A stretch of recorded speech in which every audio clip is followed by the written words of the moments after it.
নমস্কার, জয় মা, সকলকে স্বাগত জানাই আলোর দিশারি অনুষ্ঠানে। আজকে আমরা চলে এসেছি মহালয়ার দোরগোড়ায়। খুব বেশি দেরি নয়, এক মাসেরও খুব কম আমাদের হাতে কিন্তু মহালয়া রয়েছে। এই মহালয়ার পুণ্যতিথি এবং তার থেকে এই যে দেবী পক্ষ, নবরাত্রি, এই 9টি দিন আমরা পাবো।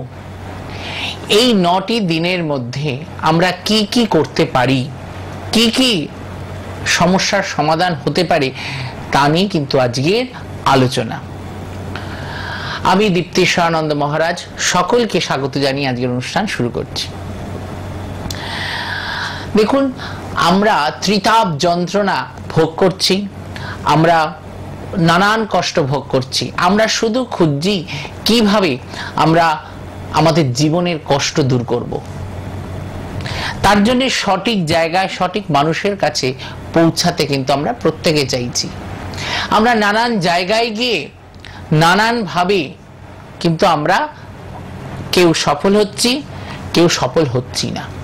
যারা সফল হচ্ছেন না তারা ভাবছেন পৃথিবীতে বোধহয় সমস্যার সমাধান আর হয় না, পৃথিবীতে তন্ত্র শাস্ত্র বলে কিছু নেই, শক্তি বলে কিছু নেই, যা ছিল আগে ছিল। এইরকম কিন্তু কিছু কিছু মানুষের ধারণা, কিন্তু এটা সম্পূর্ণভাবে কিন্তু ভুল, এটা ঠিক নয়। দেখুন, আমাদের সব ধর্মের মধ্যেই কিন্তু তন্ত্র প্রচলিত এবং খুব জনপ্রিয়তা লাভ করেছে আমাদের মধ্যে এই তন্ত্র। তন্ত্র সঠিকভাবে প্রয়োগ করলে তাহলে কিন্তু তন্ত্র কথা বলবে, তন্ত্র কাজ দেবে। আমাদের জীবনের কোন সময়টা ব্যয় করা উচিত না। প্রত্যেকটা দিন, প্রত্যেকটা ক্ষণ, প্রত্যেকটা সেকেন্ড আমাদের জন্য কিন্তু মূল্যবান। আমাদের জন্য এই মূল্যবান, যে মূল্যবান যে ভাবছি, তাহলে মূল্যবান ভেবে কি হচ্ছে, আমাদের খেয়ে বসে ঘুমিয়ে চিন্তা করে হতাশ হয়ে কিন্তু দিন কেটে যাচ্ছে। কিন্তু কি করলে আমরা আমাদের এই সমস্যার সমাধান করতে পারবো, সেই চিন্তা কিন্তু আমরা করতে পারছি না। আমাদের, আমি এর আগেও বলেছি, হরগৌরী মানে মহাদেব এবং পার্বতীর মুখনিসৃত বাণী হচ্ছে তন্ত্র। এই যে তন্ত্র আমরা প্রয়োগ করে থাকি, এগুলো সমস্তটাই কিন্তু দেবী নিজে এবং মহাদেব নিজে কিন্তু এগুলোকে, এই তন্ত্রকে স্বীকৃতি দিয়েছেন। সেইভাবে কিন্তু তন্ত্র প্রয়োগ হচ্ছে। তন্ত্র কিন্তু কারোর লেখা নয়, স্বয়ং শিবের দেওয়া। আজকে সঠিকভাবে সাধনা আপনাকে সেই আপনার লক্ষ্য পূরণ করাতে পারবে। যার সাধনা যতটা বেশি রয়েছে, সে আপনাকে লক্ষ্য পূরণ করাতে পারবে। আজকে আমি চলে এসেছি নবার্ণ বিষাঙ্ক যন্ত্র নিয়ে। আজকে আপনাদের কাছে আমরা নবার্ণর বিষাঙ্ক যন্ত্র নিয়ে আমরা আলোচনা করতে চলে এসেছি। এই যে টিভি স্ক্রিনে যন্ত্রটা দেখছেন, এই যন্ত্র, এই যন্ত্র কিন্তু নিজেই কিন্তু শক্তিশালী। দেখুন, এই যন্ত্রের মধ্যে লক্ষ্য করুন, এই যন্ত্রটি কিন্তু ত্রিশূল আছে মাঝখানে। এই ত্রিশূলের লক্ষণ হচ্ছে ত্রিগুণাত্মিকা, অর্থাৎ মহাকালী, মহালক্ষ্মী ও মহাসরস্বতীর আয়ুধের প্রতীক। এটাও কিন্তু 9টি কোষ্টা এবং 9টি অঙ্ক আছে, যে তার সঙ্গে সঙ্গে বীজ মন্ত্র কিন্তু লেখা আছে, দেখতে পাচ্ছেন। এই যে বীজ মন্ত্র, এর দ্বারা কিন্তু একটি শক্তি ওর মধ্যে তৈরি হলো। এই যন্ত্রটি কিন্তু ভোজপাতার মধ্যে লাল চন্দন অথবা অষ্টগন্ধা দিয়ে লিখে বিধিবৎ পূজা অর্চনা করে, এর বীজ মন্ত্র আছে, সেই বীজ মন্ত্র জপ করতে হবে 12,000, এবং তার সাথে দুর্গা সপ্তশতী প্রয়োগ এবং শ্রী শ্রী চণ্ডী পাঠ, এই সমস্ত করে, এবং এর যে মন্ত্র, এই মন্ত্র জপ করে যদি আমরা এটাকে ধারণ করি, তাহলে কিন্তু আমাদের ভীষণ ভাবে কিন্তু জীবনে সফলতা আসবে। আবার দেখুন, এর সাথে সাথে এই যন্ত্রটি কিন্তু একটা বিশাল অনুষ্ঠান রয়েছে, সেই অনুষ্ঠানটা করতে হবে, এই মন্ত্র 12,000 জপ করতে হবে এবং তার সাথে সাথে তার দশাংশ হোম, দশাংশ তর্পণ, দশাংশ মার্জন, অভিষিঞ্চন, এগুলো সব করতে হবে। করার পরে তার হোম হবে, সবকিছু সম্পূর্ণ হওয়ার পরে ব্রাহ্মণ ভোজন করাতে হবে, করিয়ে এই যন্ত্রটি কবচে ধারণ করতে হবে এবং তাকে এই ত্রিলোকে হারাতে পারে এবং তার কোনো রকম ভাবে সমস্যা হবে এটা কেউ কিন্তু মানে ভাবতেই পারবেন এটা যে কিভাবে ভালো কাজ করবে, এর কোনো সমস্যা তার মানে ধারণকারীর আর কিছুতেই ভয় থাকবে না, কোনো সমস্যাই তার আসবে না। এটি আপনে আপনে এত শক্তিশালী এই যন্ত্র, এবং এই যন্ত্র নিত্য পুজো করলেও আর নবান্ন মন্ত্র জপ করলেও কিন্তু পূর্ণ ফল লাভ হয়। এই যন্ত্র এত শক্তিশালী। আমরা যাব, আগে একটা ফোন ধরে নি। নমস্কার, জয় মা, কে বলছেন? আপনি টিভিতে শুনবেন না, আপনি মোবাইলে শুনুন। হ্যাঁ, জয় মা। জয় মা, জয় মা। তো আমি আমার বিষয়ে জানতে চাইছি মহারাজজি। হ্যাঁ, কোথা থেকে বলছেন? পান্ডুয়া থেকে বলছি। হ্যাঁ, বলুন। 1 মে 1985।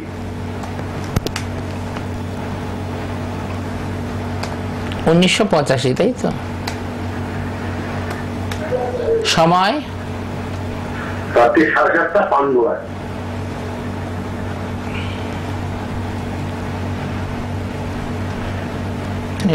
রাত্রি 7:30 পান্ডুয়া, তাই তো?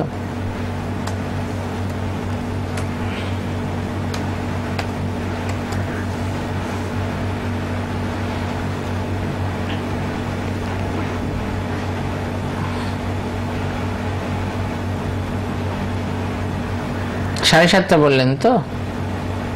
7:30 সোমবার হবে দিনটা, সোমবার। সোমবারে? সোমবার তো? হ্যাঁ, আমি দেখছি।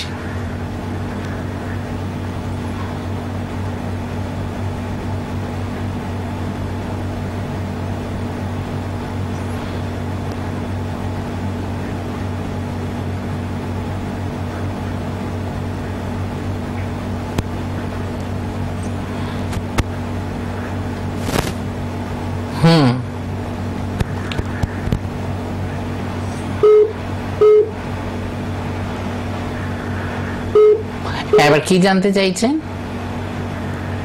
মহারাজি, জানতে চাইছি যে আমার বিয়েটা পথের দ্বারা হবে আর আমার ব্যবসাটা করতে খুব ডাউন হচ্ছে, ব্যবসাটা করে দিলে সেখানে ভালো হবে। এখনো বিয়ে হয়নি? না মহারাজি, এখনো পর্যন্ত বিয়ে হয়নি। দেখুন, আপনার গ্রহণ দোষ রয়েছে। হ্যাঁ, প্রথমত সবার আগে গ্রহণ দোষকে, আপনার কিন্তু অনেক ক্যাপাসিটি আছে কিন্তু সেই তুলনায় করতে পারছে না লগ্নে শনি, এবং আপনার গ্রহণ দোষ রাহু রবি একত্রে বসে রয়েছে। এই গ্রহণ দোষটা কিন্তু সবার আগে খণ্ডন করতে হবে। হ্যাঁ, রবি এবং রাহু একত্রে বসে রয়েছে, আপনার গ্রহণ দোষ রয়েছে। এই যোগের প্রতিকারটা আগে করুন, জীবনে কিন্তু আপনার সফলতা আসবে। এবং হ্যাঁ, আগে আপনি গ্রহণ দোষের প্রতিকারটা করুন। এবং শনি বক্রী লগ্নে বসে বক্রী হয়ে রয়েছে, এই শনি বক্রী হওয়াতেও আপনার কিন্তু উন্নতিতে বাধা, সাকসেসের বাধা, এটা কিন্তু এসে যাচ্ছে। ব্যবসাটা একদম খুব খারাপ যাচ্ছে। হ্যাঁ, আপনার একটু, আমি তো বললাম এই গ্রহণ দোষটাকে আগে কাটাতে হবে, আপনার উন্নতির জায়গাটাই কিন্তু গন্ডগোল হয়ে গেছে। দেখুন, রাহু হচ্ছে ছায়াগ্রহ, রবি হচ্ছে আমাদের ঊর্জা, আমাদের আলো, আমাদের শক্তি, জীবনী শক্তি, তাই না? এবার সেখানেই ছায়াগ্রহ রবিকে ঢেকে দিয়েছে, সেই কারণে কিন্তু আপনার কিন্তু উন্নতি সেভাবে হচ্ছে না, আপনি পথে কিন্তু অনেক বাধা পাচ্ছেন, খুব স্ট্রাগল করতে হচ্ছে। হ্যাঁ, এগুলোর প্রতিকার করতে হবে। আপনি কাউকে দেখে প্রতিকার করিয়ে নিন, দেখবেন আপনার ভালো হবে, ভালো থাকবেন। দেখুন, এই যে গ্রহণ দোষ আমি দেখলাম, আমি আপনাদের বলে দিলাম, এই গ্রহণ দোষের কারণেও কিন্তু বিভিন্ন সমস্যার সম্মুখীন হয়ে যাবেন। তাই এই গ্রহণ দোষটা কাটাতে হবে। শনি বক্রী, আত্মীয় স্বজন, বন্ধু বান্ধব, ভাই বোনের কাছ থেকে কিন্তু সঠিক ভালোবাসাটা পাবেন না। যদি তাদের জন্য করবেন না কেন, তারা কিন্তু সেভাবে ভালোবাসবে না। এরকম বিভিন্ন নানান সমস্যা কিন্তু আসবে। ব্যবসা ক্ষেত্রেও কিন্তু আপনার বাধা। হ্যাঁ, আপনি যতটা শ্রম করবেন ততটা আয় আসবে না, এরকম নানান সমস্যা কিন্তু আছে। আপনার জন্যও কিন্তু এই যে যন্ত্র নিয়ে আজকে কথা বলছি, নবার্ণ বিশাঙ্খ যন্ত্র, এই যন্ত্র যদি ধারণ করা যায়, এতে লক্ষ্মী লাভ হয়, রোগ নিরাময় হয় এবং শত্রুনাশ হয়। যদি আপনাকে ব্ল্যাক ম্যাজিক করে রাখে, এই যন্ত্রটি কিন্তু তাও প্রতিরোধ করার কিন্তু ক্ষমতা রাখে। এ কিন্তু ভীষণ ক্ষমতাশালী, এবং এটি শুধু অঙ্কন করে ধারণ করলেই হবে না, এটিকে ভালো করে প্রাণ প্রতিষ্ঠা, বিধিবৎ পূজা অর্চনা, স্নান, অভিষেক সব করাতে হবে। করিয়ে যদি ধারণ করা যায়, খুব ভালো ফল দেয়। একটা ফোন আছে। নমস্কার, জয় মা, কে বলছেন? হ্যাঁ নমস্কার। হ্যাঁ, কে বলছেন? বলছিলাম। আচ্ছা, বলুন। আমি আমার বিষয়ে জানতে চাইছি। হ্যাঁ, বলুন। আমার ডেট অফ বার্থ 14/3/1999। 14/3/1999। হ্যাঁ, সময় রাত্রি 10টা 15। 22টা 15। আচ্ছা, কলকাতা। আচ্ছা, কি বিষয়ে জানতে চাইছো? দেখো, তোমার শনি শুক্র যোগ হয়ে রয়েছে, আবার কেতু চন্দ্র যোগ হয়ে রয়েছে। তোমার ভালো কিছু আসলেও কিন্তু তুমি কিন্তু নিতে পারছো না, তোমার হওয়া কাজ হচ্ছে না, বাধা পড়ে যাচ্ছে। এবং তোমার কিন্তু একদিকে কিন্তু চন্দ্র কিন্তু গ্রহণে চলে গেছে, ভীষণ অ্যাংজাইটি, অস্থিরতা, সন্দেহ, এগুলো কিন্তু মনের মধ্যে আছে, ভয়, এগুলো কাজ করে। হ্যাঁ কি না? এগুলো হয়। এবং এই যে শনি শুক্র যোগ হয়ে রয়েছে, সেখানটাও তো কিন্তু একটা প্রবলেম দেখা দিচ্ছে। তোমার শেষে গিয়ে উন্নতি দেবে, প্রথম দিকে কিন্তু তোমার উন্নতিতে বাধা। তোমার কেরিয়ার ভালো রয়েছে, হ্যাঁ, তোমার মন ভালো। হ্যাঁ, বলো। না, তোমার দেখো, তোমার যে ব্যাপারটা হয়েছে, তোমার শনি শুক্র যোগ, কেতু চন্দ্র যোগ, একটা কোথাও একটা মানে ভীষণ ভাবে বীজ যোগ সৃষ্টি করছে। এটা বীজ যোগ না, এটা গ্রহণ যোগ হয়ে রয়েছে, চন্দ্র কেতু চন্দ্র। কিন্তু তার সাথে মঙ্গল দ্বাদশে থাকায় কিন্তু ভয়ঙ্কর ভাবে একটা মাঙ্গলিক দোষ হয়ে রয়েছে, যোগ হয়ে রয়েছে, যেখানে চাকরি ক্ষেত্রে বাধা, উন্নতিতে বাধা। এটা মাঙ্গলিকের সাথে বিয়ের কোনো যোগাযোগ নেই, বিয়ের পরবর্তী কাল যোগাযোগ আছে। বিয়েটার সাথে গোলাবে না, বিবাহিত জীবনের সাথে গোলানো যায়, কিন্তু গোলানো মানে কি, মেলানো যায়, কিন্তু মাঙ্গলিক দোষের সাথে বিবাহটা কিন্তু গোলায় না, চাকরিটা কিন্তু আসে, ওটা গোলাবে না। কিন্তু চাকরির ক্ষেত্রে কিন্তু বিভিন্ন ভাবে কিন্তু তোমার বাধা আসবে, কিন্তু ভালো আছে। তুমি বর্তমানে কি চাকরি করছো? একটা না, চাকরি তো করতাম, তো সেটা 6 মাস করার পর সেটা চলে যাবে। দেখো, তোমার সময়টা ভালো যাচ্ছে না, আর কোনো চাকরি, কোনো কাজের জায়গায় কিন্তু 6 মাস 1 বছরের বেশি থাকছে না তোমার কাছে। হ্যাঁ কি না? এগুলো একটু প্রতিকার করতে হবে। আমি যেগুলো বললাম সেগুলো কি মিলেছে না মেলেনি? হ্যাঁ, তুমি সামনে নবরাত্রি আছে, নবরাত্রি যোগেও কিন্তু তুমি ক্রিয়াটা করিয়ে নিতে পারো, অথবা তুমি কাউকে দেখিয়ে এর প্রতিকারটা করিয়ে নাও।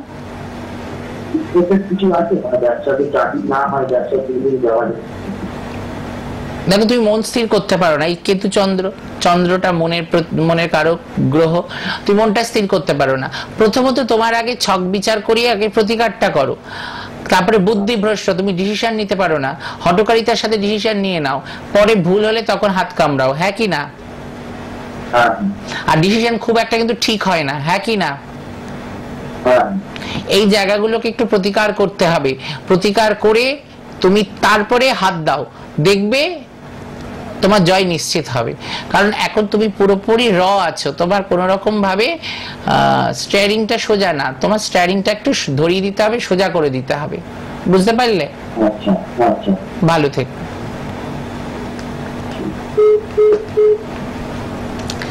এই যে কর্মে বাধা, এই যে বুদ্ধিভ্রষ্ট হয়ে যাচ্ছে, ডিসিশন নিতে পারছো না, তুমি একটা কাজ করবে, প্রত্যেক মঙ্গলবার হনুমান চালিসা পড়বে।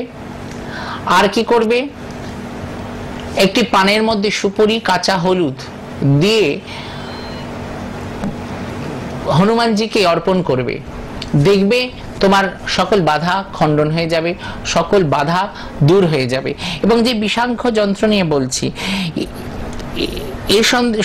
এই যন্ত্রের সঙ্গে প্রতিষ্ঠা করার সময় এর সঙ্গে যদি চণ্ডী পাঠ করানো যায়, শুক্রাদি স্তুতি অথবা সিদ্ধ কুঞ্জিকা স্তোত্র পাঠ করা যায়, হ্যাঁ, দেবীর প্রসন্নতা লাভের জন্য, তার দেবী প্রসন্নতা লাভ করার জন্য এগুলো যদি করো, দেবী যদি প্রসন্ন হয়ে যায়, তাহলে কিন্তু জীবনে আর কোনো বাধা থাকবে না যে তোমাকে আটকে ধরবে, তোমাকে পিছনের দিকে টেনে ধরবে।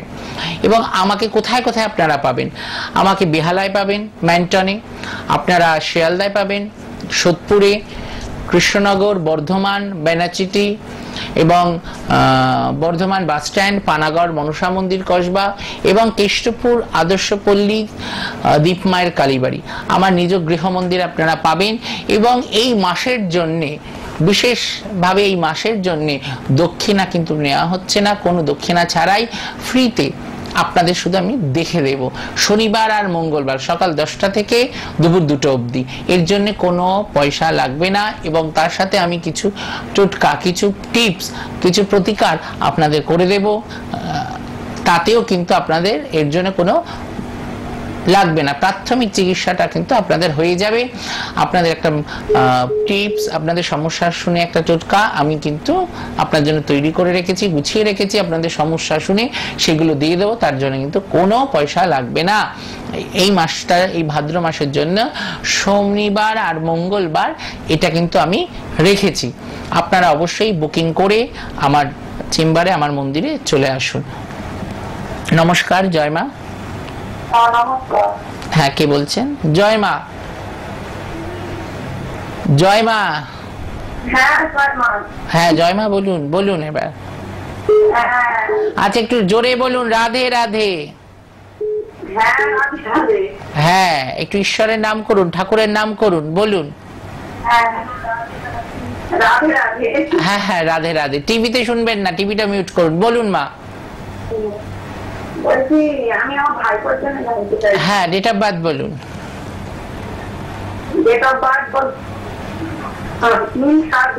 হ্যাঁ, 3/7/2003। হ্যাঁ, সময়? হ্যাঁ, আমি শুনেছি, তুমি টিভিতে শুনো না, এবার সময় বলো। সময় ওই বিকাল 3টে নাগাদ। বিকেল 3টে? হ্যাঁ হ্যাঁ। কোথায়? দক্ষিণ চব্বিশ পরগনা।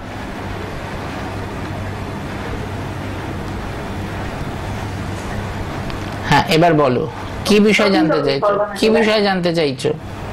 ওর বিষয়ে জানতে চাইছি যে খুব দুষ্ট, খুব দুরন্ত, কথা শোনে না, হ্যাঁ, এবং কোনোভাবে এগোতে পারছে না, কোন রকম ঠেলেগুতে পড়াশোনা হচ্ছে, হ্যাঁ কি না? হ্যাঁ, শরীরটাও খুব একটা ভালো যায় না,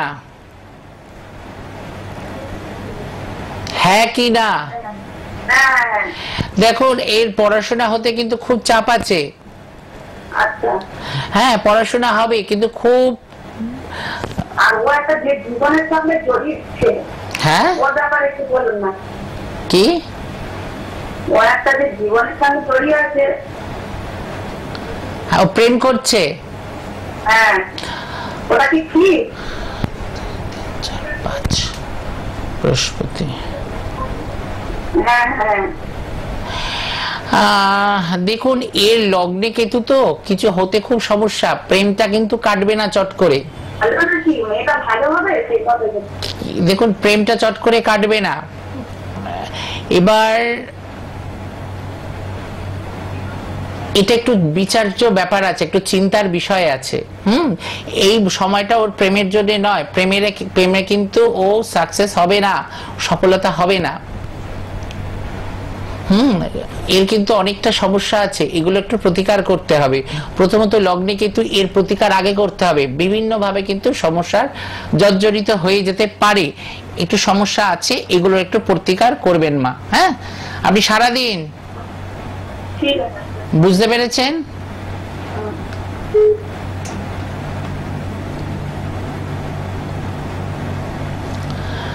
যারা আমাকে দেখাতে চাইছেন তারা 9051040564 নাম্বারে বুকিং করুন, 9051620295 নাম্বারে বুকিং করে আপনারা আমার মন্দিরে আসুন। এমন কোনো সমস্যা নেই যে যার সমাধান নেই। আমি খুব জেদি, যেটা করব বলি করে দেখাই। দেখুন, সমস্যা নিয়ে আসবেন, সমাধানও হবে, কিন্তু কিছু কিছু ক্ষেত্রে কিছু কিছু সমস্যার জন্য কিন্তু অনেক সময় সমাধান করতে সময় লাগে। সেই সময়টা কিন্তু আপনাকে আমার দিতে হবে। আপনি যেন আমাকে দেন সেই সময়টা। কোনো কাজ চট করে হয়ে যায়, কোনো কাজ সময় লাগে, কিন্তু ধৈর্য ধরতে হবে। তন্ত্র কথা বলে, আমি এই পথে আছি। তন্ত্র যে কথা বলে, তন্ত্র যে ভণ্ড নয়, তন্ত্র যে মিথ্যা নয়, সেটা দেখানোর জন্যই কিন্তু আমি এসেছি। এই তন্ত্র শাশ্বত এবং সনাতন। এই তন্ত্র মানুষকে বিস্তার করে, জাগ্রত করে, কুণ্ঠিত করে না। তন্ত্র মানুষকে নিচু করে না, ছোট করে না, বরঞ্চ বিস্তার করে। তন্ত্রের প্রভাবে মানুষ নিজেকে আলাদাভাবে জনসমক্ষে মেলে ধরতে পারে এবং এই জগৎ সংসারে বিচরণ করে। তাই আজকে এই বিশাঙ্খ, নবার্ণ বিশাঙ্খ যন্ত্র নিয়ে যে আমি কথা বললাম, এই যন্ত্র যদি আপনারা এই দুর্গা নবরাত্রিতে, এই দুর্গা পুজোর যোগে মহালয়ার দিন থেকেও যদি আপনারা করেন, তাহলে কিন্তু খুব ভালো ফল কিন্তু আপনারা পাবেন। মন্ত্র জপ করিয়ে যদি অনুষ্ঠান করিয়ে করেন, এই দুর্গা সপ্তশতীর কিন্তু বিশাল মাহাত্ম্য। দুর্গা সপ্তশতীর মধ্যে যে কটি মন্ত্র রয়েছে, সেই প্রত্যেকটি মন্ত্রই কিন্তু সঞ্জীবনী। নিজের নিজের গুণে এক একজন কিন্তু, মানে এক একটি মন্ত্র নিজের নিজের গুণে, নিজের নিজের পাওয়ারে কিন্তু ভীষণ শক্ত, ভীষণভাবে কিন্তু ফলপ্রদ। এই দুর্গা সপ্তশতী পাঠ করিয়ে মা দুর্গার শরণাগত হয়ে ফেলিওর হয়েছে, মা তাদের ডাকে সাড়া দেয়নি, এরকম কখনো হয়নি। চণ্ডীতেই আছে। কুপুত্র যদিও বা হয়, কুমাতা কবু নাই হয়, চণ্ডীতেই আছে। সংস্কৃতে আছে, আমি আপনাদের বাংলায় বলে বোঝালাম। আপনারা অবশ্যই এই দুর্গা সপ্তশতী অথবা এই নবার্ণ বিশাঙ্খ যন্ত্র আপনারা ধারণ করুন। শত্রুনাশ, রোগনাশ এগুলো কিন্তু সব করবে। পয়সা ছাড়া বাঁচা যায় না। আবার সমাজে থাকতে গেলে সমাজের মতন করে থাকতে হবে। সমাজে থাকতে গেলে শত্রু হবে, রোগ হবে, ব্যাধি হবে। তো এর থেকে নিজেকে যতটা সুস্থ রাখা যায় তার টিপস কিন্তু আমি আপনাদের দিচ্ছি, তার উপায় আপনাদের আমি কিন্তু বলছি। এই যন্ত্র আপনারা ধারণ করুন এবং আপনারা বিশ্বাস, ভক্তি এগুলো কিন্তু আপনাদের অন্তরে রাখবেন। বিশ্বাস করে নেবেন, কাজ অবশ্যই হবে। এই যে যন্ত্রটি দেখতে পাচ্ছেন, এই যন্ত্র হচ্ছে ত্রিগুণাত্মিকা শক্তি, হচ্ছে ত্রিগুণাত্মিকা শক্তি, অর্থাৎ মহাকালী, মহালক্ষ্মী, মহাসরস্বতী। এবং দেখুন বীজ মন্ত্র রয়েছে এর মধ্যে। আবার এতেও কিন্তু 9টি কোষ্ঠা এবং 9টি অঙ্ক, তার সঙ্গে সঙ্গে বীজ মন্ত্র লেখা আছে। এই যন্ত্র ধারণ করলে কিন্তু ভীষণভাবে কিন্তু আপনারা উপকৃত হবেন। নবার্ণ বিশাঙ্খ যন্ত্র, এই যন্ত্রের সাথে কিন্তু বীজ মন্ত্র আছে, যেটি আমি এখানে বলতে পারবো না। বীজ মন্ত্র জনসম্মুখে চট করে বলা যায় না। এই আমি টিভিতে মন্ত্রটা বলবো না। এখানে একটি মন্ত্র রয়েছে, সেই মন্ত্র কিন্তু জপ করতে হয়। জপ করে সেই মন্ত্র 12,000 দশাংশ, 12,000 মন্ত্র জপ করে দশাংশ হোম হবে, দশাংশ তর্পণ, দশাংশ অভিষিঞ্চন, তার দশাংশ ব্রাহ্মণ ভোজন। তারপরে এই যন্ত্র কবচ ধারণ করে নিজের বাহুতে নিতে হবে, কবচ ধারণ করতে হবে। দেখবেন খুব ভালো ফল হবে। আজ এই পর্যন্ত, আবার দেখা হবে। জয় মা।